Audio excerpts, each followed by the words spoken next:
friends, welcome to Journey to Wholeness. I'm Emily Nagel, the communications pastor at New Covenant Church. This is our first session titled Offended Off Course. Our teaching today comes to you from Pastor Nick Honorkamp. In this video, we're going to be talking about the steps to resolve an offense between you and another person. As we talk about that, let's start by saying, what is an offense? In Matthew chapter 13, the Bible talks about when Jesus, after he was tempted in the wilderness, goes back to his hometown and begins to teach in the synagogue. When his family and friends hear the wisdom that he is using as he expounds upon the scripture, it says they get offended at him. And this offense causes them to lead to unbelief, and it actually limits the miracles that Jesus could do in his own hometown. So that's pretty powerful that they could limit themselves from receiving a miracle because they got offended at Jesus. So what is an offense? An offense is one of two things. The first thing is, it is anytime there's a hurt or wound between two people that breaks relationship. The other definition is a trap of the enemy that causes us to trip and to fall. The enemy hates us walking in relationship with one another, so he tries to get us offended out of godly relationships. Now, an offense happens to all of us. All of us get offended. But one measurement of spiritual maturity is how hard it is for you to be offended. Another measurement of spiritual maturity is how seriously you resolve offenses so that you can restore broken relationships. It is important that we are able to resolve offenses when they happen in our lives. Another type of offense is a second-hand offense, and this one's very dangerous because a second-hand offense is when a person hurts or wounds someone you care about and you take on that pain, and it breaks relationship between you and the person that hurt your friend. The reason this is so dangerous is you were not part of the circumstance or situation, therefore it's nearly impossible for you to resolve unless you take it to God and you and God are able to work it out. Now, the reason it's important to deal with offense is not just to reestablish relationship, but also because when an offense happens, it does not go silent, it is not neutral, it begins to work against that relationship. So if you're offended at somebody, you may think that you can hide it and no one will know, but sooner or later, you'll start giving them the cold shoulder, you'll begin leaking negative information about them, or maybe even slandering their reputation by saying things against them. If you are offended at somebody, it will come out sooner or later. And God wants to restore that relationship to its original intent, so it's important to resolve offenses. So I'm going to give you 5 steps to resolve an offense, but before I do that, I want to read 2 passages to you. The first one is out of the Gospel of Matthew, verse 15 and 16, and it says this: "If your brother sins against you, go and tell him his fault between you and him alone. If he listens to you, you have gained your brother. But if he does not listen, take 1 or 2 others along with you, that every charge may be established by the evidence of 2 or 3 witnesses." And our second passage is out of the Gospel of Matthew chapter 5, verse 21 through 24. And it says, "You have heard that it was said to those of old, 'You shall not murder, and whoever murders will be liable to judgment.' But I say to you, everyone who is angry with his brother will be liable to judgment. Whoever insults his brother will be liable to counsel, and whoever says 'you fool' will be liable to the hell of fire. So if you are offering your gift at the altar, and there remember that your brother has something against you, leave your gift there before the altar and go. First be reconciled to your brother, and then come and offer your gift." Now there's 5 steps to resolving an offense. The first one is, if you are offended at something your brother has done to you, and you have the ability to take that to the Lord and get forgiveness and healing from him without involving your brother, this is the best case scenario. In fact, the book of Proverbs says it is the glory of man to overlook an offense. If we have the ability to process that hurt, truly forgive our brother with the Lord, and treat him as we were treating him before, then the best thing to do is go ahead and not even involve him. He don't even have to know you were offended at him. Just resolve it between you and the Lord. However, if that's not the case, then step number 2 is either if your brother's offended at you or you're unable to resolve it with the Lord, pray. Immediately involve the Lord in that conversation, in the healing process, to bring the extra piece, the God piece to that conversation that allow your brother to forgive you and you to forgive your brother. Step 3 is to humbly approach your brother, being willing to take as much responsibility for the offense as you possibly can.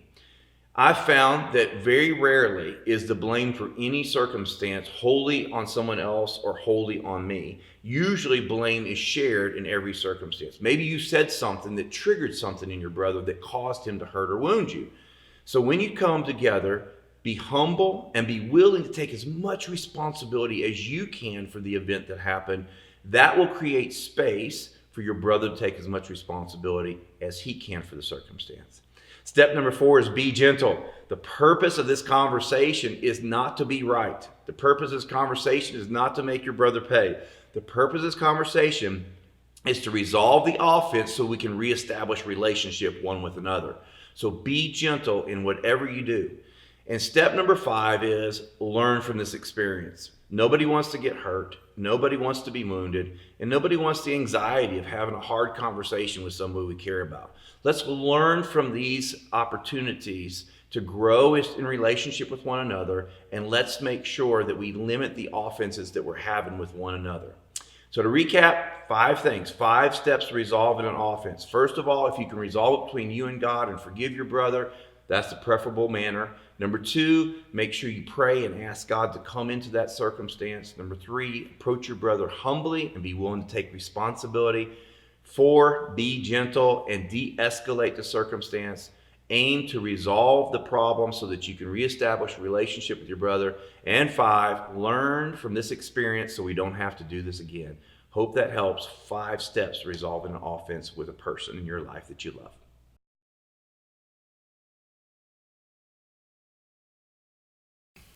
Hi, my name's Cody Stiles.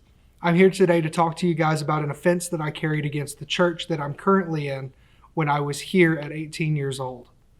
At 18 years old, I was brought into youth leadership. I ended up dealing with very deep and personal struggle that I wanted to approach the leadership that I was under and ask them for prayer and ask them for guidance.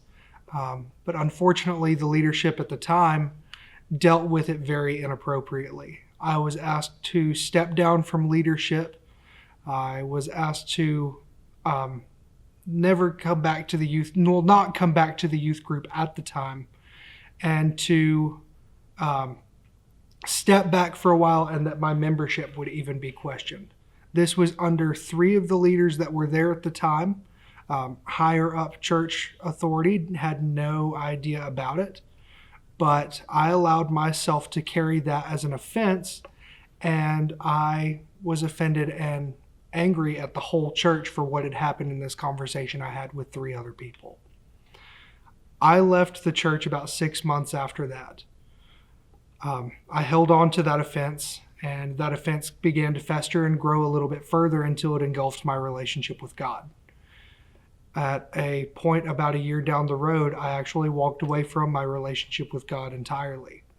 I began exploring other religious paths, not wanting anything to do with Christianity, and any time that someone came up to me from the church that I was in when I was younger, and my family or anybody that would even say, "We're praying for you," or just trying to encourage me with Christ, I would grow angry, just because that offense had grown up so heavy in my heart that it had turned my whole heart to stone.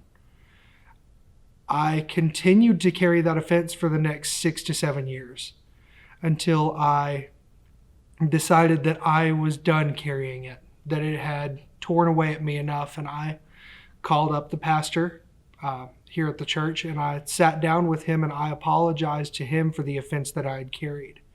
He was unaware of the situation that had taken place. So I had been holding offense against him and against the church for a situation they weren't even aware of.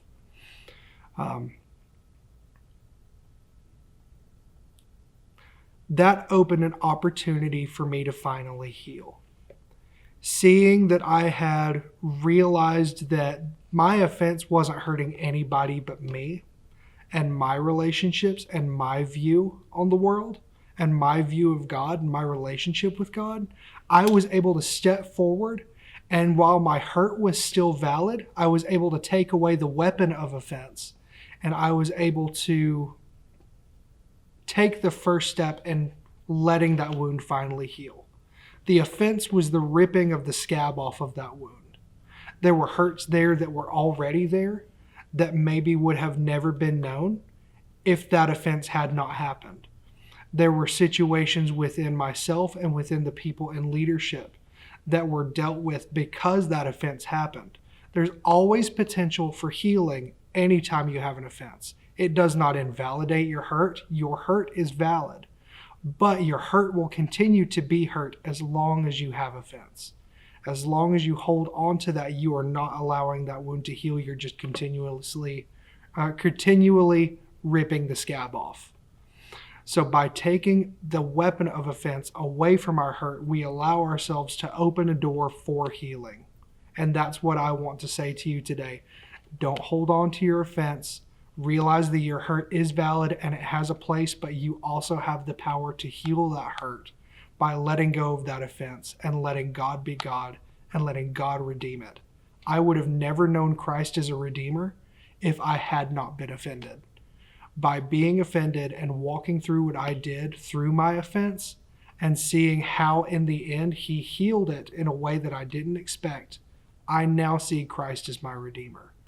Embrace the reality that your offense does not define who you are. You have the control of your offense, and it is time to just let it go. Now we're going to pass it back to our facilitators so you all can participate in discussion questions. We want to remind you all that this is a place for community and care, and most importantly, trust. We want to care for the person rather than counsel the problem.